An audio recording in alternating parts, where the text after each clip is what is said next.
Okay everyone, on this video, pag-uusapan naman natin yung pangalawang rason na binigay ng Supreme Court kung bakit daw unconstitutional yung pag-file ng impeachment complaint against Sara Duterte ng ating Kongreso dahil daw nilabag yung due process ni Sara Duterte.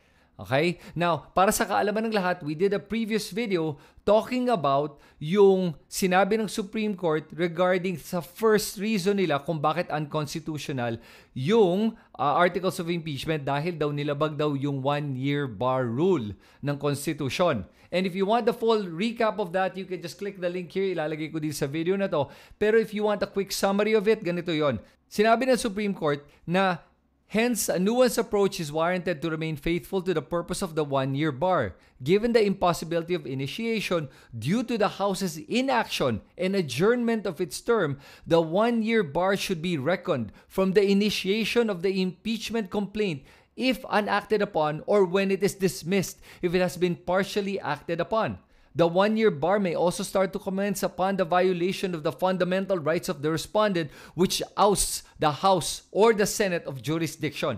So, layman's terms, ito yung sinabi dito. Sinasabi dito na para daw maging faithful to the purpose of the 1-year rule, kasi daw hindi daw naumpisahan or hindi inaksyonan ng ating Kongreso yung mga na-file na impeachment complaints o kaya dinismiss daw nila or partially acted upon, kailangan daw gumawa ng bagong rule na ang initiation daw ng impeachment complaint will start when it has been filed instead of when it is filed and then referred to the Committee on Justice. So in other words, sinasabi nila dito na binabago nila ang pag-interpret ng konstitusyon dahil daw hindi daw inaksyonan kasi ng ating Kongreso in time yung 3 impeachment complaints. Pero mali nga yun dahil number 1, gumawa sila ng bagong interpretasyon ng initiate or initiation instead of being filed and referred, nagiging filed na lang. Even though initiation has already been interpreted as filed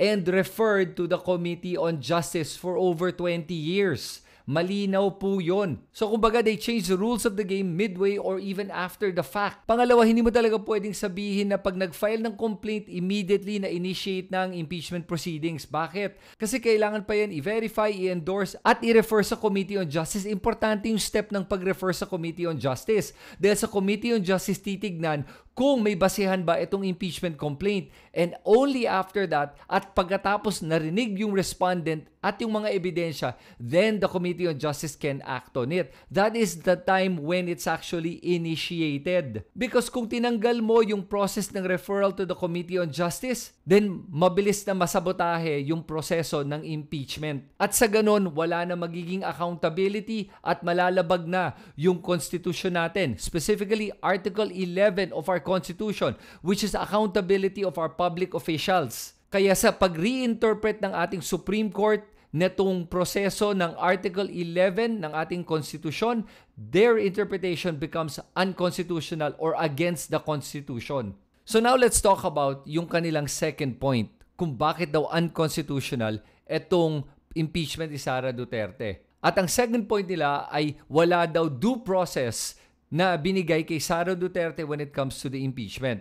And I'm going to refer to their own document, page 78, at titignan natin from here kung tama ba sila. Alright, so this is the due process requirement. Sabi nila, besides being barred by Article 11, Section 3-5, the articles of impeachment filed via Article 11, Section 3-4 is void due to a violation of the due process law. So, 3-5 is the 1-year bar rule. And then 3-4, sinasabi niya is null and void due to the violation of the due process clause. And Section 3-4 is the section that states, in the case the verified complaint or resolution of impeachment is filed by at least 1/3 of all members of the House, the same shall constitute the articles of impeachment and the trial by the Senate shall forthwith proceed. So, sinasabi nila na wala daw due process na nangyari dito sa Section 3-4. And sabi nila dito that due process is a requirement that must be present in the entire impeachment process. It should be present in both Article 11, Section 3-2 and Section 3-4. Remember, 3-4 is makakuha ng 1/3 signatories ng ating mga House members at dapat diretso na yan sa Senado. Yung Section 2, yun yung ipapadala pa, i-refer pa sa ating Committee on Justice. Then they go through this entire lengthy argument and discussion about due process that sa totoo lang is talking about being able to hear the respondent. This all applies primarily in Section 3-2 kung mapapadala to sa Committee on Justice. So sinasabi nila dito na kailangan daw magkaroon daw ng due process, and honestly this is how lawyers speak Yung ang dami-daming sinasabi to complicate or muddle the issue. Imbis na simplehin lang natin, may nilabag ba na due process dun sa sinasabi nilang argumento nila when it comes to Section 3-4, yung pagpirma ng ating mga kongresista na dumiretso na sa Senado yung articles of impeachment. So we'll just go directly to that clause kasi ito yung pumasa na complaint, yung 4th impeachment complaint na tinransmit sa ating Senado. Kaya ito yung focus natin. So due process requirement in Article 11, Section 3-4. So sinabi nila dito na may presumption of innocence. So of course, there's a presumption of innocence. I agree. And then sinabi din nila dito, paramount daw ang Constitution as the fundamental and paramount law of the land. Agree. Tapos sinabi din dito that impeachment is bound by the constitutional restraints and fundamental rights. Yes, I agree. Walang problema doon. Tapos sinabi din dito that there's a presumption of innocence demanded by the due process clause of the Constitution. Absolutely. And it protects every accused from conviction. Yes.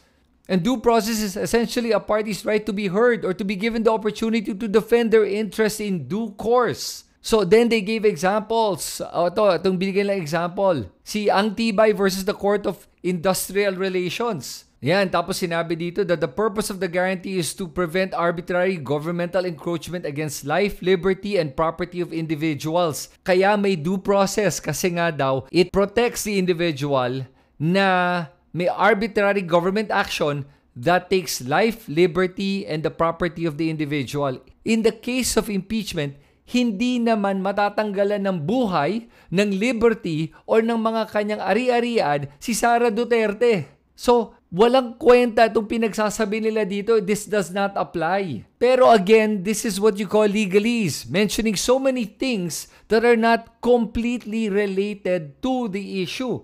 It is somewhat related indirectly, but not directly improving the case they're trying to make. So sinabi nila dito in page 83, Ang Tibay outlined the following cardinal primary rights that must be respected even in an administrative proceedings. Okay. The first of these rights is the right to a hearing, which includes the right of the party interested or affected to present his case and submit evidence in support thereof. So yan sinasabi na kailangan masundan yan. Masusundan ba yan? Yes. Kasi po, kaya nga may trial sa Senado. Yan ang pagkakataon ng defendant para i-defend yung sarili niya at mapakinggan siya ng ating mga senator judges. Pangalawa, not only must the party be given the opportunity to present his case and adduce evidence tending to establish the rights which he asserts, but the tribunal must consider the evidence presented. Again, yan lahat yan sa Senado mangyayari, hindi pa ngayon kasi kakabigay pa lang. Sunod naman, while the duty to deliberate does not impose the obligation to decide right, it does imply a necessity which cannot be disregarded, namely that of having something to support its decision. Again, that decision has not been made. Wala pang husga. Yan ay gagawin pa lang sa Senado. Conviction or acquittal. Sunod naman, number 4, not only must there be some evidence to support a finding or a conclusion, but the evidence must be substantial. Ang tanong, substantial ba ang evidence na nilabag ni Sara Duterte ang kanyang tungkulin bilang vice-presidente? Nag-bribe ba siya ng official? Nilustay ba niya yung pera ng gobyerno? Betrayal of public trust? Ginawa ba niya lahat to? May ebidensya ba? Matibay ba ang ebidensya? Matibay. Na live stream, na binantaan niya ang buhay ng presidente, first lady at speaker of the house. Marami po nakanood, milyon-milyon. Tapos during the congressional hearing, anong nangyari? Lumabas yung mga tao na nagpakita ng envelope na binigay at inamin nila, binigyan sila tag 50,000. Bribery. Tapos yung paggawa ng mga fake receipts, mga Mary Grace Piatos, evidence lahat po yan na matibay. Number 5, the decision must be rendered on the evidence presented at the hearing or at least contained in the record and disclosed to the parties affected. Again, that decision is going to be happening during the Senate hearing. Tapos sabi dito, that the Court of Industrial Relations or any of its judges thereof must act on its own independent consideration of the law and facts of the controversy and not simply accept the views of a subordinate in arriving at a decision. Again, that all happens pagdating sa Senate trial. And the Court of Industrial Relations should in all controversial questions render its decision in such manner that the parties to the proceeding can know the various issues involved and the reasons for the decisions rendered. The performance of this duty is inseparable from the authority conferred upon it. Again, they're referring to the Senate trial. Kaya nakikita mo na nakakatawa dito na binabanggit nila to as the parang reason why they believe that walang due process nangyari kay Sara Duterte. Pero lahat yan is referring more to the Senate trial than the actual submission of the articles of impeachment to the Senate. So dito na sinabi, ang tibay highlights the importance of procedural due process in ensuring that the right to due process of affected parties and respondents is respected. Essentially, the prescribed cardinal rights are designed to ensure the respondent is given the opportunity to be heard and that the tribunal arrives at a decision that is supported by facts and evidence. Yung buong ang tibay na to is referring to the Senate trial. Kasi nga wala pang desisyon, wala pang judgment. Ginugulo lang talaga nila yung argumento dahil ang dami nilang sinabi. Pero ang punto natin dito, nalabag ba ang due process ni Sara Duterte? So yun, ang dami pang sinabi. And to be honest with you guys can read it. But I'm telling you, these are just a lot of different cases they're referring to support their decision. But it is not really that supportive, nor does it actually provide depth dun sa kanilang desisyon. Ang daming sinasabi pero hindi lumalalim ang argumento nila. Ayan, tapos sinabi nila dito, part of due process is for a party to be given the opportunity to enlighten the quasi-judicial body of its grievances that may possibly sway its original decision after a decision is issued. Further, the due process takes precedence over the internal rules of administrative bodies, but the administrative rules of the House of Congress does not violate the due process to begin with. O yan, tapos sinabi nila dito that hence, impeachment proceedings will be scrutinized based on the House's compliance with procedural due process, the elements of notice and hearing. This will ensure that the tribunal is impartial and its decision is supported by facts and evidence. Lacking any of these requisites, the proceedings go against the Constitution and must be struck down. Again, binabanggit nila dito yung notice and hearing. The hearing is when the Senate trial begins. Or you could even say when it's referred to the Committee on Justice. Pero again, the fourth impeachment complaint does not have to go through the Committee on Justice kasi nga it received more than 1/3 signatures from the House of Congress. So paulit-ulit lang nila binabanggit itong argumento nila na hindi naman nila pinapalalim o ine-explain kung paano nalabag itong due process na sinasabi nilang nilabag. So ito na yung sinasabi nila that the House of Representatives must ensure that the following due process safeguards are observed. Number 1, the acts of omissions constituting the proper charge must be committed during the term of the impeachable officer, not before they were elected or appointed. Number 2, falls under the crimes or offenses enumerated under Section 11, Section 2 of the Constitution, namely, culpable violation of the Constitution, treason, bribery, graft and corruption, and other high crimes or betrayal of public trust. Okay, so yung unang requirement na hinihingi ng Supreme Court na yung ginawa ba ni Sara Duterte falls under the crimes enumerated under Article 11, Section 2 of the Constitution? Yes, it does. Culpable violation of the Constitution, treason, bribery, graft and corruption, other high crimes, betrayal of public trust. Ang dami. Kahit na anong piliin mo dyan, meron siyang kasalanan dito na kailangan talaga siya maging accountable for. Kailangan niya panagutin to. Second, sabi dito, the violations charged to be sufficiently grave as to be violations of the definition of the public trust in Article 11, Section 1 of the Constitution. For the President and the Vice President, the violation charge must betray the trust of the electorate. So, for the case of the Vice President, is it sufficiently grave? Absolutely! Binantaan niya ang buhay ng Presidente. That's grave. Nahuli siya na nagbabribe ng mga DepEd officials. That is grave. Nilustay niya yung confidential funds, a total of 612 million pesos. That's grave.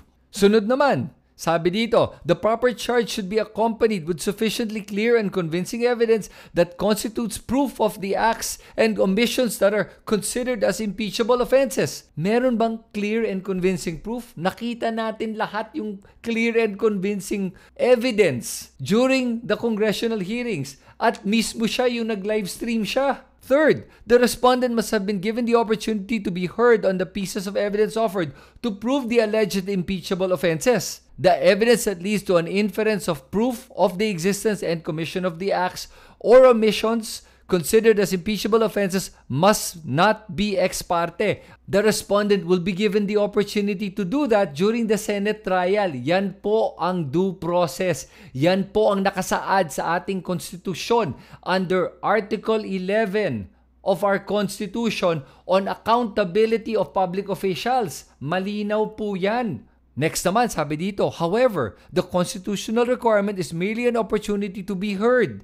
At the very least, to accord the due process in the procedure under Article 11, Section 3-4, after the articles of impeachment and the required proof are arrived at, ito ang sinasabi ng Supreme Court na kailangan daw gawin ng Kongreso. Now, nakikita mo dito that they're referring to Section 3-4, yung pag-submit o transmit ng articles of impeachment sa Senado dahil pinirmahan siya ng over 1/3 of the members of Congress.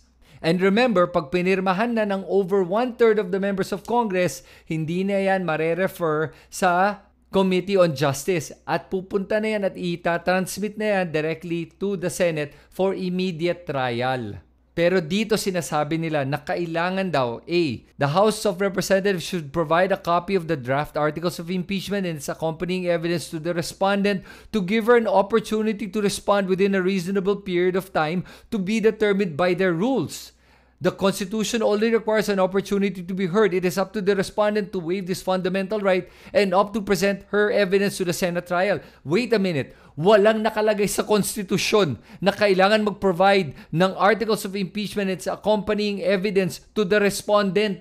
In other words, iniimbento lang to ng ating Supreme Court at ang ginagamit nilang rason is due process daw. Pero pag tinignan mo nga, ang due process ay nakalagay sa ating konstitusyon with regards to Article 11 na hindi kailangan magbigay sa respondent ng kopya ng articles of impeachment at makakapagsagot siya pagdating na sa Senado. Ang linaw po nun. So in other words, the Senate is now creating a new law by creating this interpretation, insisting na kailangan daw bigyan ng kopya ang respondent because the only time the respondent will be given a copy of a complaint is kung hindi nakakuha ng over 1/3 signatures ng House. Then, bibigyan siya ng kopya once na i-refer yan sa Committee on Justice. At dun siya magkakaroon ng pagkakataon para magpakita ng sarili niyang ebidensya at sumagot dun sa complaint. Naintindihan nyo kung bakit hindi nagme-make sense na itong sinasabi ng Supreme Court? Sana.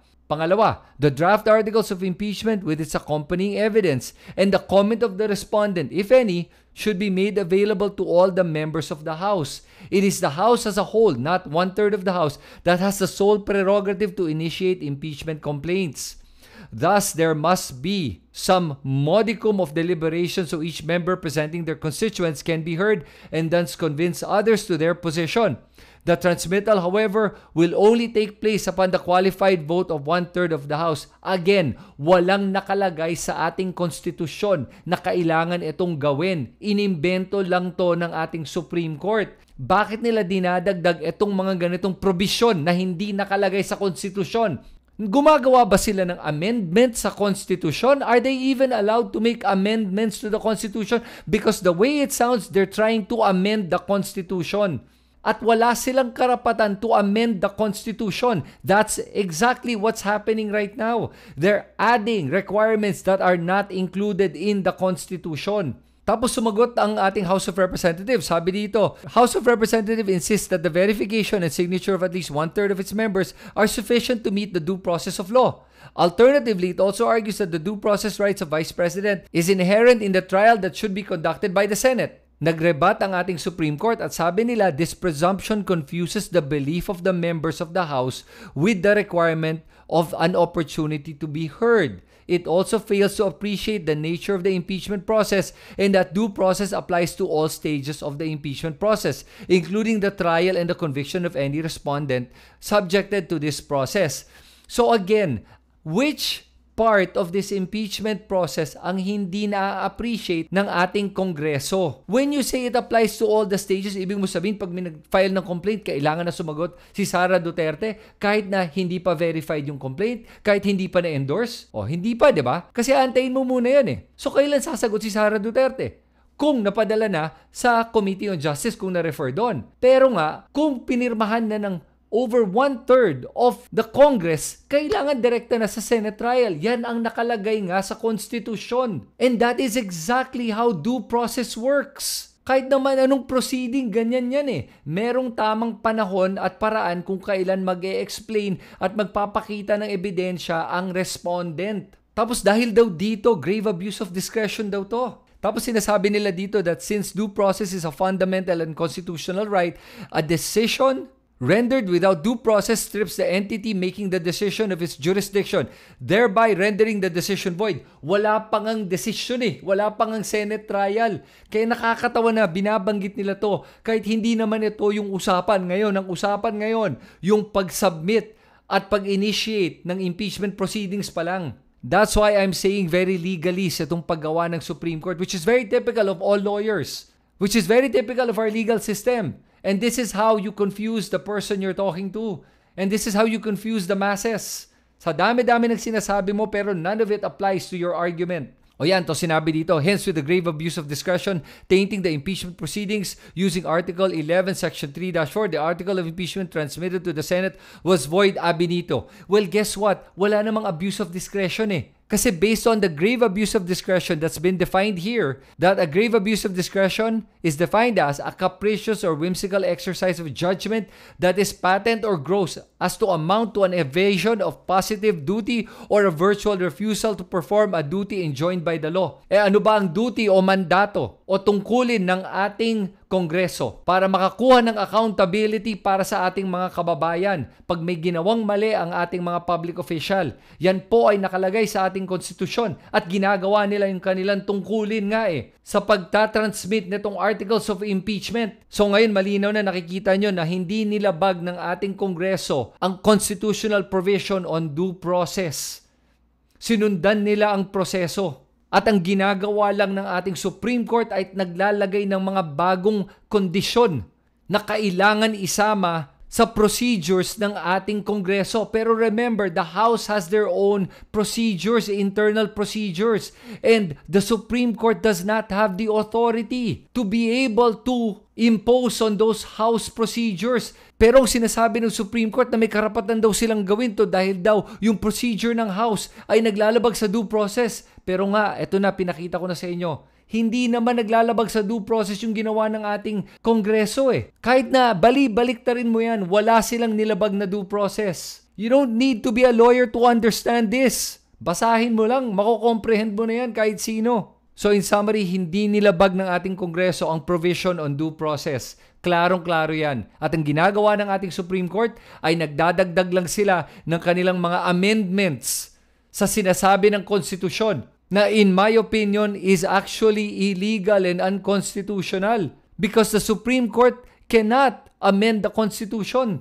So I hope naintindihan na natin ngayon kung bakit mali ang sinabi ng ating Supreme Court when it comes to following due process. At gusto ko malaman if you guys agree or disagree o kaya may iba pa kayong punto na gustong banggitin, isulat lang nyo lahat yan dito sa comment section sa ibaba. At kung gusto niyo maintindihan kung bakit hindi nilabag ng ating Kongreso yung 1-year bar rule, panoorin nyo tong video na to para mapakinggan nyo yung buong explanation kung bakit mali din ang Supreme Court dito. At kung nagugustuhan niyo yung mga ganitong klaseng content, please make sure to subscribe to this YouTube channel at ikalat natin itong mga ganitong klaseng video para sa kaalaman ng lahat. Salamat sa inyo lahat. Ito si Christian. Magkita tayo muli.